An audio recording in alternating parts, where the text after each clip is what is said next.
Good morning everyone, I am Komal Yadav. आज हम लोग पढ़ेंगे क्लास 8 चैप्टर 4 और हमारे चैप्टर का नाम है मेटल्स एंड नॉन मेटल्स। हम लोग properties, chemical properties of metal पढ़ रहे थे। तो हमारा जो उसमें टॉपिक था एक कि अलग अलग रिएक्शन कैसे होता है। तो रिएक्शन का भी एक बेस है यहाँ पे, एक और जो हमारा टर्म उठ करके आया था डिस्प्लेसमेंट रिएक्शन। तो डिस्प्लेसमेंट रिएक्शन में मैंने आपको ये बताया था कि रिएक्टिविटी सीरीज़ होती है। ओके, रिएक्टिविटी सीरीज़ जो होती है इसमें जो भी एलिमेंट्स रिएक्टिविटी सीरीज़ में ऊपर रहेंगे वो ज़्यादा रिएक्टिव होते हैं as compare to the below one.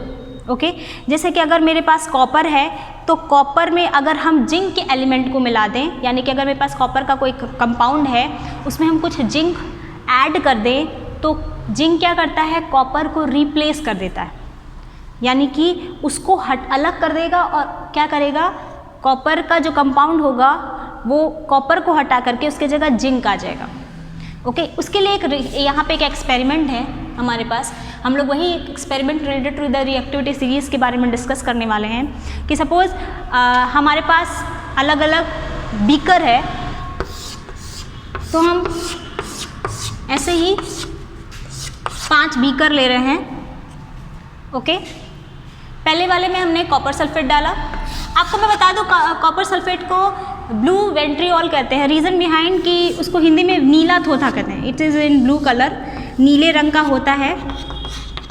Okay, copper sulphate CuSO4 इसको बोलते हैं copper sulphate. Okay, reactivity series में कॉपर जो है नीचे है। ओके, उसके बाद से दूसरे वाले में भी हम क्या करेंगे, बीकर में भी कॉपर सल्फेट डालेंगे। आपको ये भी पता होना चाहिए कि कॉपर सल्फेट के साथ हम इसमें क्या ऐड कर रहे हैं, वाटर ऐड कर रहे हैं। पहले तो आप ये कह सकते हैं कि सारे बीकर्स में हमने क्या किया है, पानी डाला है, वाटर ऐड किया है। अब हम सॉलिड स्टेट में चीज़ों को डालेंगे, ऐड करेंगे। तो हम यहाँ पे 1-2 स्पून को हमने कॉपर सल्फेट पहले वाले में ऐड किया। ओके, पहले वाले में कॉपर सल्फेट ऐड किया और साथ ही साथ हमने जिंक के कुछ ग्रैन्यूल्स मतलब कुछ दाने हमने जिंक के इसमें ऐड किए, अलग से हमने जिंक डाला। ओके, दूसरे वाले में हमने कॉपर सल्फेट डाला, उसमें हम आयरन के कुछ कह सकते हो कि आयरन कुछ नेल्स डाले। नेल्स मतलब होता है काटी, आपने पता होगा जो चीज़ें लगाने के लिए हम दीवार में लगाते हैं, नेल। तो उसमें हमने आयरन डाला कॉपर सल्फेट के सोल्यूशन में। ओके, सी वाले में हमने क्या किया, जिंक सल्फेट डाला। जिंक सल्फेट हमने पहले से इसमें डाल रखा है और इसमें हमने अलग से इसके अलावा अगर हम बात कर रहे हैं जिंक सल्फेट के बाद से हमने कुछ कॉपर के टर्निंग, यानी कि कुछ कॉपर की जो वायर्स है वगैरह उसी तरह से टर्निंग उसके अंदर डाल दी। ओके, डी वाले में ये ए है हमारा, ये बी है, ये सी है, ये डी। तो हमने डी वाले में क्या किया, हमने कुछ आयरन सल्फेट डाला और फिर कॉपर टर्निंग डाली, यानी कि इसमें हमने आयरन सल्फेट हमने इसमें से पहले डाल रखा है, ऊपर से हमने कॉपर के, जैसे कि इसमें डाला था वैसे इसमें हमने कॉपर के कुछ टर्निंग डाले। और द लास्ट वन यानी ई में हमने जिंक सल्फेट डाला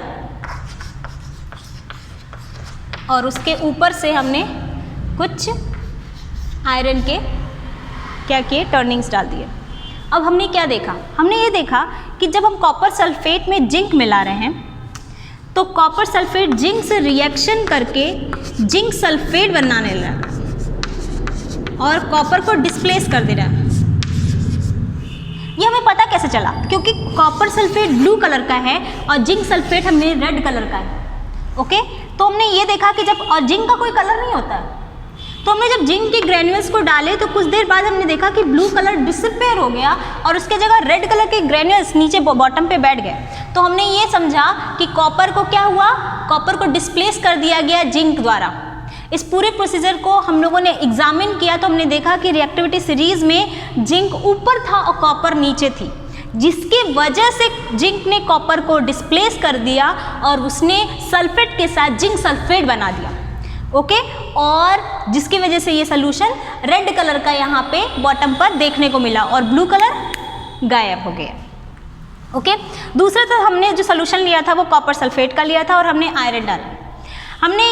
हमें ये भी पता है कि आयरन जो होता है इसी रिएक्टिव सीरीज में ऊपर है और कॉपर सल्फेट नीचे है। जब हमने जिंक आयरन इसमें डाला तो फेरस सल्फेट बना जो कि ग्रीन कलर का था। पहले हमारा ब्लू कलर का सोल्यूशन था और उसमें हमने आयरन डालने पे सोल्यूशन किस कलर का हो गया, हमारा ग्रीन कलर का हो गया और कॉपर डिस्प्लेस कर दिया गया। इसको भी हम लोग फिर से हमने यही माना कि यहाँ पे इन दोनों में डिस्प्लेसमेंट रिएक्शन हुआ। ओके, तो अगर डिस्प्लेसमेंट रिएक्शन इन दोनों पे हो रहा है तो क्या तीनों में भी होना चाहिए? ये चीज़ ध्यान रखने के लिए हमने दोबारा से चेक किया कि क्या रिएक्टिविटी सीरीज सही है। ओके, उसके लिए हमने क्या किया, जिंक सल्फेट लिया जो कि ऑलरेडी ऊपर था रिएक्टिविटी सीरीज में और कॉपर डाला जो नीचे था। डालने पे कोई रिएक्शन, कोई चेंजेस नहीं हुआ। इसका मतलब इसके बीच में कोई रिएक्शन नहीं हुआ। फिर वही हमने आयरन सल्फेट लिया जो कि रिएक्टिविटी सीरीज में आयरन ऊपर था और कॉपर नीचे है, मिक्स करने पे कोई रिएक्शन नहीं हुआ। ओके, फिर हमने जिंक सल्फेट लिया जो कि ऊपर था, आयरन डाला जो कि नीचे था, फिर रिएक्शन कराया लेकिन कोई चेंजेस नहीं हुई। तो इस बात से पूरी तरीके से पुष्टि हो गई कि जो अगर हम रिएक्टिविटी सीरीज में जो ऊपर वाला है वही नीचे वाले को डिस्प्लेस कर देता है। और ये होता क्यों है? क्योंकि रिएक्टिविटी सीरीज में जो ऊपर है वो ज़्यादा रिएक्टिव होंगे, वो ज़्यादा एक्टिव होंगे as compare to the below one. Okay, तो ये हमारा जो रिएक्शन, ये जो हमारी रिएक्टिविटी सीरीज थी वो प्रूव हो गई कि हाँ भाई रिएक्टिविटी सीरीज में जो ऊपर वाले जो एलिमेंट्स हैं वो ज़्यादा एक्टिव है, वो ज़्यादा रिएक्टिव है as compare to the lower one. Okay, आज के लिए इतना ही। Thank you, have a nice day.